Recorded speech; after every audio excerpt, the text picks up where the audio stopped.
History is interesting. You ever notice how every generation takes a good idea and then waters it down until it tastes like LaCroix? Once upon a time, Passport Bro meant an older man with resources. He had his money right, his career stable, his vision intact. He traveled overseas not to run from himself, but to find something, structure, family, maybe even legacy. Fast forward to 2025, Passport Bro 2.0 has arrived. Except now, it's not the mature man building a life abroad. It's your coworker Kyle, who saved PTO, skipped lunch for 3 months, bought a Spirit airline ticket, and is now in Colombia calling a prostitute his girlfriend. That's wonderful. Wonderfulment. Because the original Passport wave was about escape from dysfunction with a plan. Older men said, I don't want to argue in circles. I want peace. I want partnership. Today's version, I want Wi-Fi, wings, and women that pretend I am interesting. Let's be real. Passport Bro 1.0 was about planting seeds. Passport Bro 2.0 is about planting yourself at the bar for 7 nights straight. Imagine explaining this to your grandma. Baby, where's your girlfriend from? She's from the receipt printer. Let's set the record straight. If you could not get respect at home, Passport doesn't magically upgrade your swag. Airlines don't hand out masculinity at the boarding gate.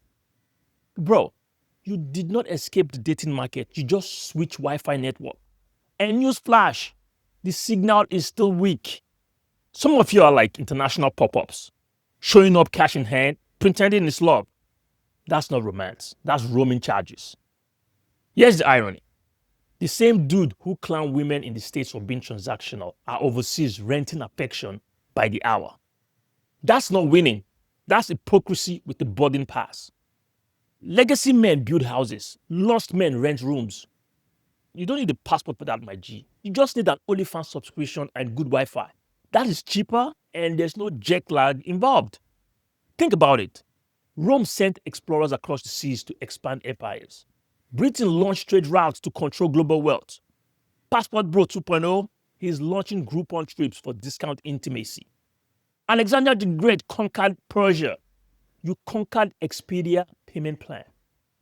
Clap for yourself. And let's kill the myth why we are here. Young men with no assets are not respected just because they have a passport. You can be broke in 2 languages. You can be unprepared on 2 continents. The passport does not erase the fact that your prime is built on layaway. You are not James Bond. You are James Broke. Shaken, not stirred, because your debit card got declined. Here's the swag lesson. Marriage is a tool. Legacy is a tool. Commitment is a tool. But when men treat passport like toys, something to wave around while they avoid growth, they don't become international. They become irrelevant. Tools build futures. Toys distract kids. Right now, the trend is this. Passport lifestyle. Trend always sell easy because they sound cheaper than discipline. But time isn't trendy. Time is permanent. You can redo your TikTok. You can rewatch your Netflix. But you can't redo your 20s, 30s, or the years you wasted cosplaying like you were desired when really you were just a tourist in your own life.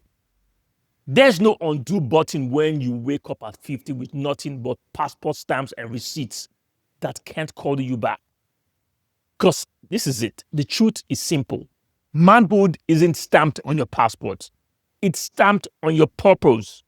Legacy men build wherever they are. Lost men run everywhere they can. Passport Bro 1.0 was about structure. Passport Bro 2.0 is about short trips, short money, and even shorter respect. So let's stop pretending. If you're flying out to build, salute. If you're flying out to rent, that's not strategy. That's stupidity with frequent flyer miles. Because here's the thing. Calling a prostitute your girlfriend doesn't make her your woman. It makes you a customer. Unless you decide to grow up, pick a tool instead of a toy, and build a life worth stamping.